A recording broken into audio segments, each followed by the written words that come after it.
The miners have had enough. After decades of watching the banks manipulate the price of their product, after years of selling silver at prices that barely covered their costs of production, after generations of being treated as disposable pawns in a rigged financial game, the silver miners have finally said no more. This morning, the three largest primary silver mining companies in the world announced simultaneously that they are suspending all sales to COMEX-registered vaults, effective immediately. Not reducing, not renegotiating, suspending completely. The silver that was supposed to flow from the mines to the exchange has stopped flowing. The pipeline that has fed the paper manipulation machine for 40 years has been shut off at the source. The miners are on strike. Not a labor strike where workers walk off the job. A supply strike where the producers refuse to sell their product to the manipulators. This has never happened before. In the entire history of the commodities market, the producers of a strategic metal have never coordinated to cut off supply to an exchange. The implications are so profound, so far-reaching, so utterly devastating for the paper-silver market that I had to interrupt my normal schedule to bring you this emergency broadcast. Ladies and gentlemen, this is Silverstorm Daily, and what happened this morning changes everything. The COMEX is about to discover what happens when the real silver stops coming. The paper market is about to learn that you cannot eat a futures contract. The banks that have suppressed prices for decades are about to face the consequences of their manipulation. The supply has been cut, the strike has begun, and the price of silver is about to go vertical.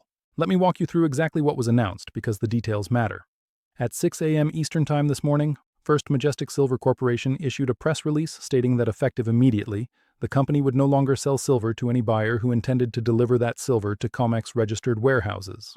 The press release cited ongoing concerns about price manipulation and the disconnect between paper prices and physical reality as the reasons for the decision.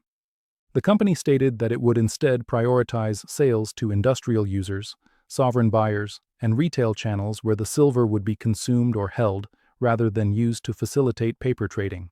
At 6:15 a.m., Pan American Silver Corporation issued a nearly identical press release. The language was so similar that it was clearly coordinated. Pan American announced the same policy of refusing sales to COMEX-destined buyers. The company's CEO was quoted as saying that miners have a responsibility to their shareholders to maximize the value of their production, and selling silver into a manipulated market that suppresses prices is a violation of that responsibility. The statement was remarkable for its directness. A major mining CEO openly accused the COMEX of manipulation and announced that his company would no longer participate. At 6:30 a.m., Hecla Mining Company completed the trifecta. Their press release was briefer, but equally impactful. Hecla announced a suspension of sales to COMEX-bound buyers and stated that the company was exploring alternative sales channels that would better reflect the true value of silver. The release mentioned ongoing discussions with other primary silver producers about coordinating industry-wide policies on sales practices. 3 companies, 3 press releases, 3 identical decisions announced within 30 minutes of each other. This was not coincidence. This was coordination. The major silver producers have formed a cartel, not to raise prices artificially, but to stop participating in a system that artificially suppresses prices. They have weaponized their supply. They have turned off the tap. They have done what producers of every other commodity would have done decades ago if they were being systematically robbed by the paper market. Now let me give you the numbers because the scale of this supply cut is staggering. First Majestic produced approximately 26 million ounces of silver last year. Pan American produced approximately 21 million ounces. Hecla produced approximately 14 million ounces.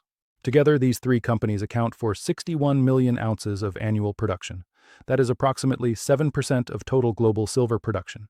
7% may not sound like much, but in a market that is already running a structural deficit of over 200 million ounces per year, removing 61 million ounces from the COMEX pipeline is catastrophic. But the direct production numbers understate the impact. These 3 companies are the primary silver producers. Most silver production comes as a byproduct of gold, copper, lead, and zinc mining. The byproduct producers do not care much about silver prices because silver is incidental to their main product. The primary silver producers are the ones who are most affected by low prices. They are the ones who have been advocating for change. They are the ones who have now taken action, and their action sets a precedent that other producers will follow. Within hours of the announcements, 2 additional companies issued supporting statements. Cure Mining stated that they were reviewing their sales policies in light of the industry developments.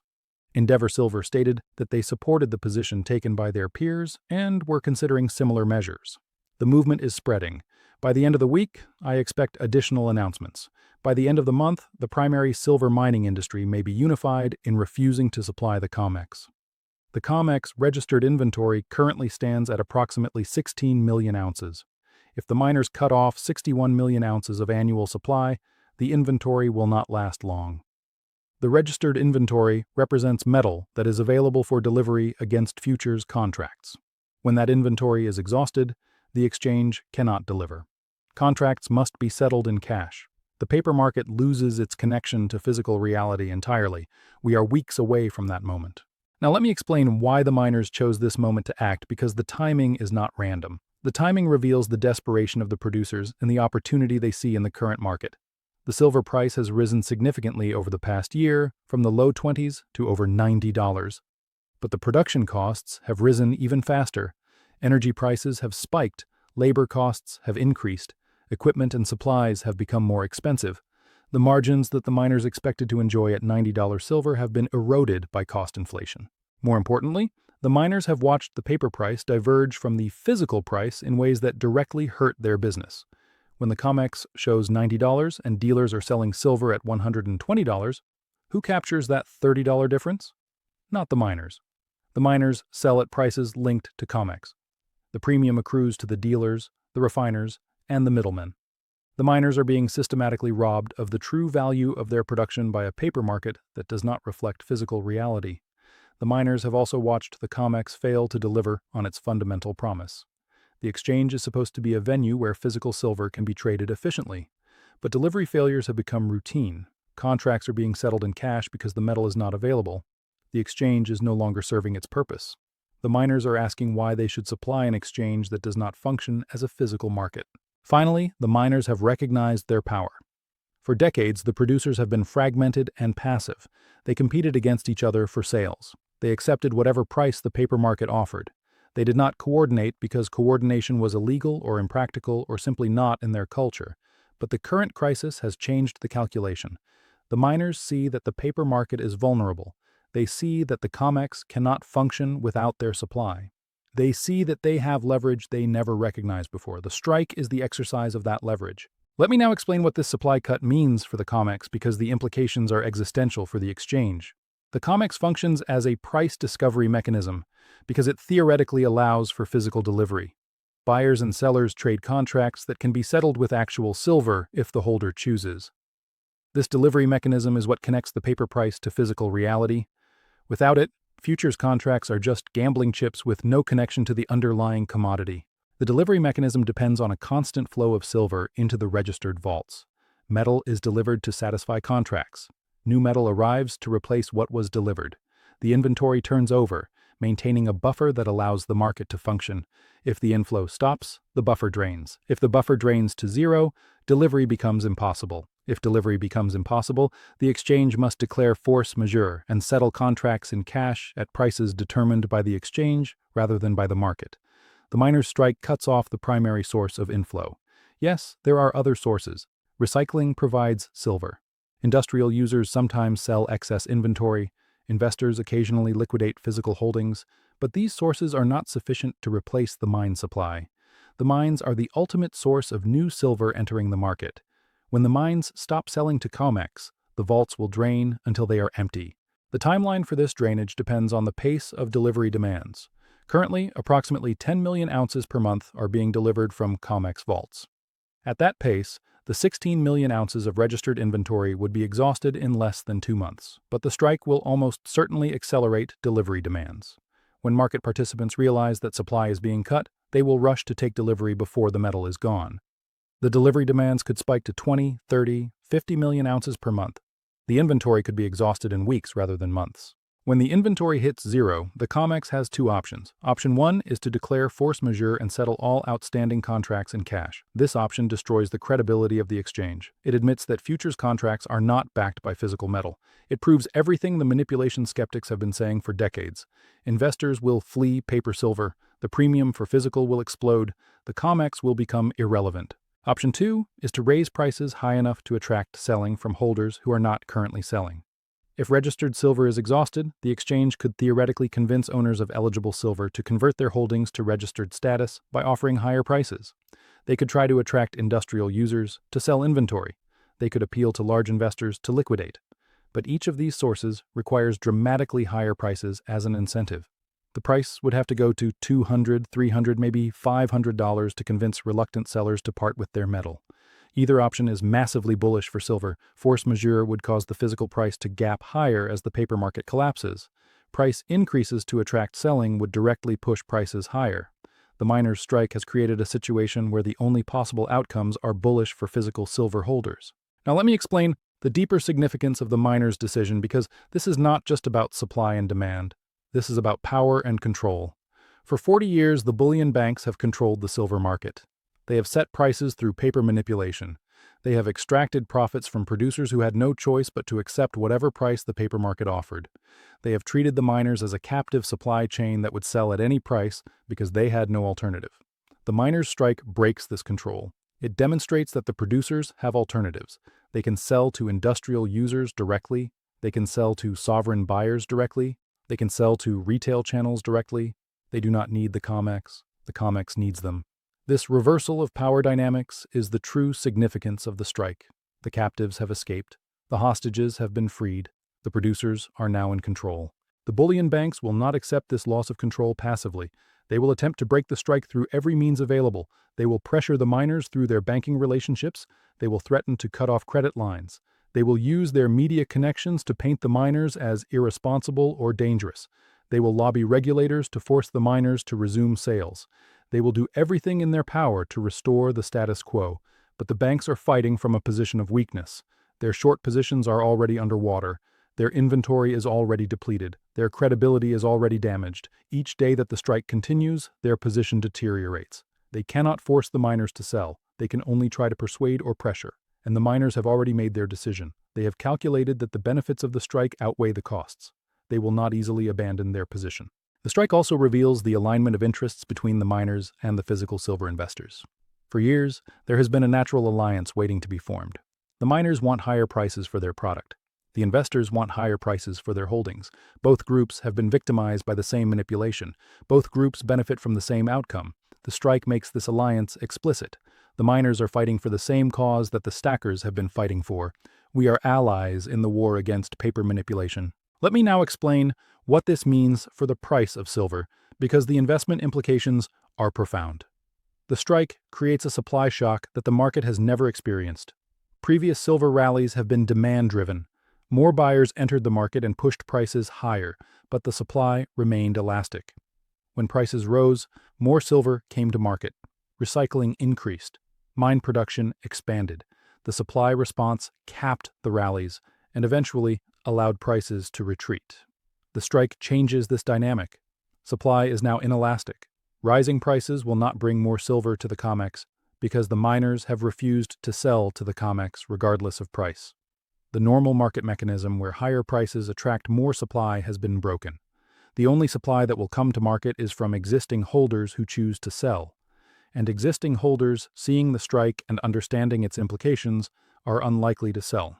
They are more likely to buy more. This creates the conditions for a vertical price move. A market where demand is growing and supply is not just constrained but actively shrinking is a market where prices can rise exponentially. There is no equilibrium price that balances supply and demand because supply has been artificially reduced to near zero. The price will rise until demand is rationed by the price itself. That rationing price could be $300, $500, $1,000 per ounce. There is no upper limit determined by production costs because production is not being offered to the market. The historical parallel is the oil embargo of 1973. When OPEC cut off oil supply to the West, prices did not rise by 10 or 20%. They quadrupled in months. The supply cut created a panic that drove prices to levels that would have been unthinkable before the embargo. Silver is now experiencing its own embargo. The producers have cut off supply to the paper market. The price response will be similarly explosive. My near-term target is $200 per ounce within 60 days. This target assumes that the strike holds and that additional producers join the action. $200 represents a roughly 100% gain from current levels. This gain would be the minimum necessary to begin attracting selling from reluctant holders. It would be the first step in the repricing process. My medium-term target is $350 per ounce within 6 months. This target assumes that the COMEX exhausts its inventory and either declares force majeure or dramatically raises prices to attract supply. $350 would represent a level where significant industrial demand destruction begins to occur. Some industrial applications would be priced out. This demand destruction would begin to balance the market at elevated prices. My long-term target is $500 per ounce within 2 years. This target assumes that the strike continues, that the paper market collapses entirely, and that physical price discovery takes over globally. $500 would represent a complete repricing of silver to reflect its true scarcity and its monetary role in a world where fiat currencies are failing. Now let me address what this means for you specifically, because understanding the strike is only useful if you know how to act on it. The first implication is that physical silver is now more valuable than ever. The strike creates scarcity that will be reflected in premiums even before it is reflected in the spot price. Dealers who understand the situation will raise their premiums immediately. The smart money is already buying. If you have been waiting for a dip to add to your position, the dip is not coming. The only direction from here is up. The second implication is that paper silver is now more dangerous than ever. The COMEX is facing an existential crisis. Futures contracts may be cash settled at prices that do not reflect physical reality. ETFs that hold silver in COMEX vaults may face redemption freezes. Unallocated silver accounts may default. Every form of paper silver carries counterparty risk that has just increased dramatically. If you hold paper silver, convert to physical while you still can. The third implication is that mining stocks are now leveraged bets on the strike's success. If the strike holds and prices rise, the mining companies will see their revenues and profits explode. Their stock prices will multiply. But if the strike fails, if the banks succeed in forcing the miners to resume sales, the stocks could give back their gains. Mining stocks offer higher potential returns, but also higher risk than physical metal. The fourth implication is that you should prepare for volatility. The banks will not surrender without a fight. They will attempt to crash the paper price to shake out weak hands. They will spread fear through the media. They will do everything possible to make the strike fail. The price action will be violent in both directions. Hold your physical metal through the volatility. Do not be shaken out by paper manipulation. The fifth implication is that this could be the catalyst that breaks the manipulation permanently. For years, we have waited for the event that would expose the paper fraud and allow true price discovery. The miners' strike may be that event. If the COMEX exhausts its inventory and fails to deliver, the paper market loses its credibility forever. The physical market takes over. The manipulation ends not because the manipulators chose to stop, but because they were defeated by the producers. Let me now address the objections and risks, because this is not a risk-free situation. The first objection is that the strike could be broken by legal action. The coordinated refusal to sell could be characterized as a cartel or a violation of antitrust laws. The government could intervene to force the miners to resume sales. This risk is real, but limited. The miners are not setting prices. They are simply choosing who to sell to. This is a normal business decision that companies make every day. The legal basis for forcing them to sell to a specific buyer is weak. The second objection is that the strike could be broken by financial pressure. The miners depend on banks for credit lines, equipment financing, and other services. The bullion banks could pressure their banking partners to cut off the miners. This risk is also real, but limited. The miners have strong balance sheets after years of high prices. They can operate without bank financing for extended periods. And there are alternative sources of capital, including Chinese banks, sovereign wealth funds, and private equity, that would be happy to support the miners' strike. The third objection is that the strike could be undermined by other producers. Even if the primary silver producers hold firm, the byproduct producers could increase their sales to COMEX. This risk is limited because the byproduct producers are not the primary source of COMEX supply. Their silver is typically sold through different channels, and the byproduct producers have the same incentive as the primary producers to see prices rise. The fourth objection is that the COMEX could change its rules to continue functioning without physical silver. They could suspend delivery requirements. They could convert to cash-only settlement. They could change the contract specifications. These rule changes would be desperate measures that would destroy the exchange's credibility. They would prove that the paper market is a fraud. They would accelerate the flight to physical rather than preventing it. The fifth objection is that the strike could trigger government intervention to seize silver production in the name of national security. Silver is a strategic metal used in military applications, solar panels, and electronics.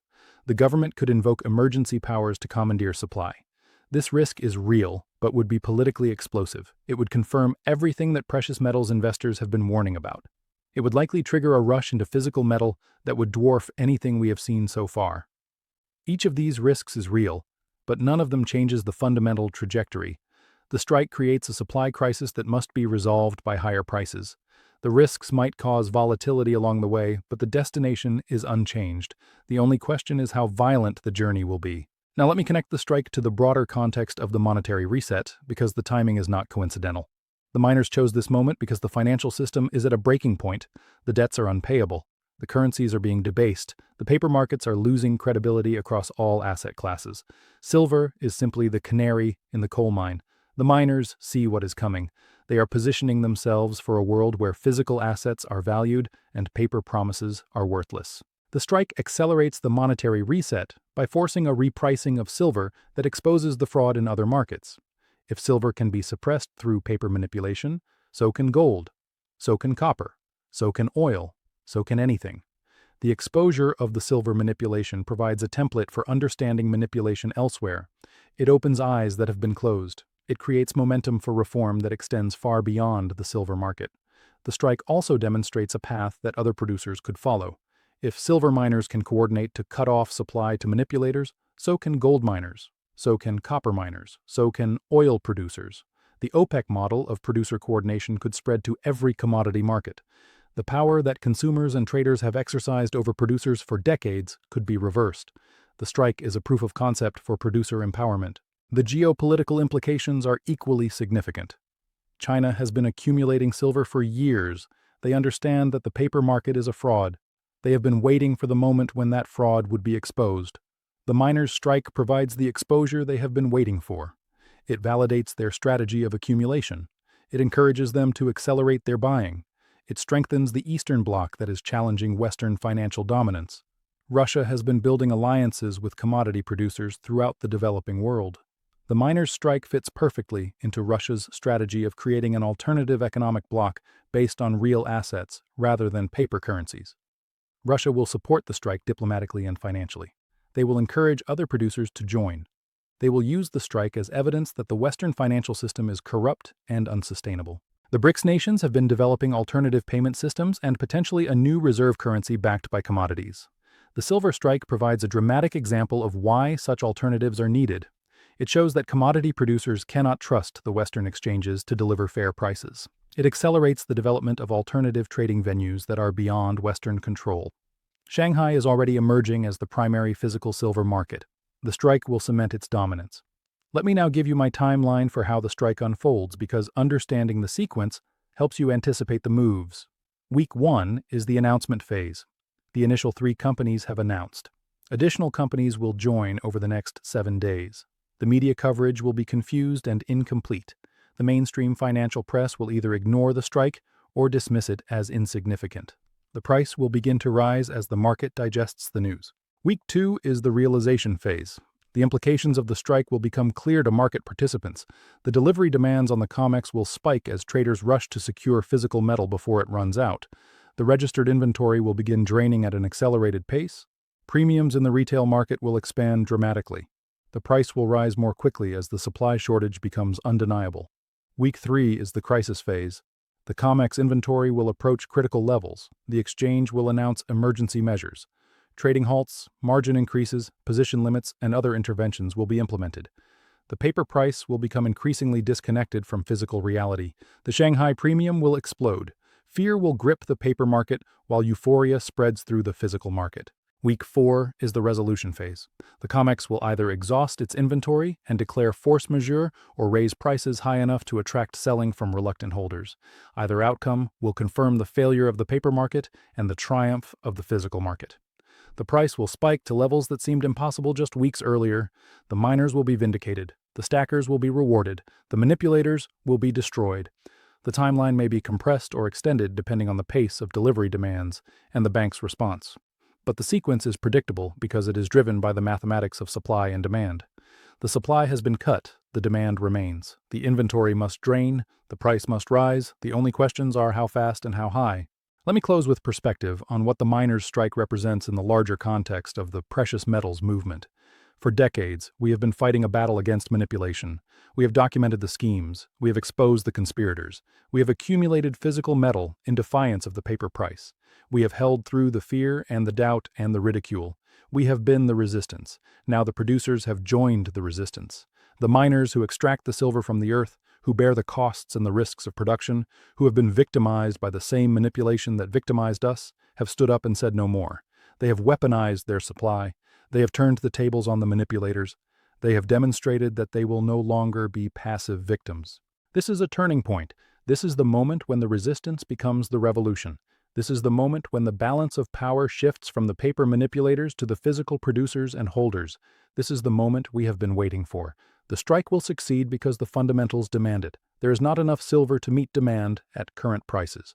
The paper market has been hiding this truth through manipulation.